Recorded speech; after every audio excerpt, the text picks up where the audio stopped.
আসসালামু আলাইকুম রহমতুল্লাহি ওয়া বারাকাতুহু। তো পালি কবুতর ফ্যামিলির আপনারা কেমন আছেন? তো আপনারা এর আগের ভিডিওতে দেখছিলেন যে আমি একটা দেশের কবুতর উড়াই দিছিলাম, মানুষের একটা কবুতর ধরছিলাম, পর আমার মামার জন্য আমাকে বকা দিছিল, তো এই কবুতরটা উড়াই দিছিলাম।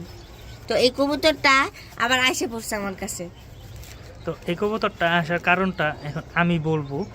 তো ওর মনের ইচ্ছাটা পূরণ হয়েছে, এটাই বেশি। তোর মনের ইচ্ছা হয় বলে সারা কাঁদছে এই কবুতরটার জন্য। তো আমি জানতাম না কেন কান্না করছে, আমার মায়ে বলতেছে, তাহলে ওর দোয়াটা কবুল করছে। তো এই কবুতরটা কেন আসছে আমি আপনাদের একটু বলি। সো গাইস, আপনারই বলেন এরকম একটা অস্থির দেখতে কবুতর, এত হাইওয়ালা সাইজের কবুতর যদি আমি ছেড়ে দিই আমার কষ্ট লাগবে না? আচ্ছা, কবুতরটার চোখটা দেখবেন। কবুতরটা আসছেই বলে একটু আগে পর আমার বললো, তারপর আমি ভিডিওটা বানাইলাম। হ্যাঁ, কবুতরটার চোখটা দেখেন, কবুতরটার স্টার্টিং তো দেখলেনই, দেখেন সাইজটা মাশাআল্লাহ। এই যে দেখেন, আমি এখন মেন জিনিসটা যেটা আমি বুঝলাম, কালকে বোঝার চেষ্টা করছিলাম, আমি ভাবছিলাম যে এটা না, এই যে পাকগুলা যে ওই কবুতরটা কখনো উড়ে না, এটাই হলো তার প্রমাণ। এই যে ওর পাকগুলা দেখেন, এই যে পাকগুলা, ঠিক আছে, ওই কিন্তু কখনো উড়ে নাই। এই যে কালকে কস্টিপ বানছে, ওই কস্টিপটা আমরা খুলে দিছিলাম, এই কস্টিপ বান্ধাই আছে। এই যে ওর স্টার্লিং ব্যালেন্স, এই ব্যালেন্স। আসলে এই কবুতরটা কিসের জন্য আমাদের বাসায় আবার চলে আসছে, এই যে দেখেন রিংটা আমি বলতেছি। এই কবুতরটা এই যে দেখেন, কালকে যেটা দেখাইছিলাম সেটাই দেখছেন, 2025-এর ওই কবুতরটাই। এই কবুতরটা কেন আমার বাসায় আবার ব্যাক করছে, এটার কারণটা হলো আমি বলি, আপনারা শুনেন। এই কবুতরটা আসলে কোনো জায়গাতে ছুঁইটা আসছে। ধরেন অনেকে ব্যালকনিতে পালে, ঘরের ভিতরে কবুতর পালে, খাঁচায় পালে না, অনেকভাবে মানুষ কিন্তু কবুতর পালে। তো এই কবুতরটা কখনো আকাশ দেখে নাই, উড়ে নাই, ওই কখনো উড়ে নাই, এই হলো ওর সমস্যাটা। এর জন্য এই যে কবুতরটা দেখাও, হ্যাঁ যে দেখেন, কবুতরটা নর একটা কবুতর, ডাকেও ভালো। এই হলো কবুতরটা।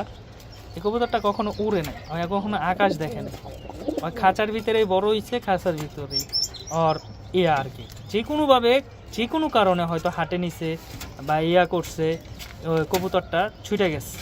তো ছুটে যাওয়ার পরে আইসা আমাদের বাসায় পড়ে, আমাদের বাসায় পড়ার পরে হয় কবুতরটারে ধরার পরে আমরা বলে যে একটা কবুতর আসছে। মানে আমি ধরি না, আমি একটা কবুতর আসছে, আমি একটা কনফিউজ ছিলাম এটা কি রেসার কবুতর না জঙ্গলি কবুতর। পরে এটা আমি খাবার দিছি, ওদিকে আমার খাঁচায় ঢুকে পড়ছে, পরে ওর আমি রাইখা দিছি।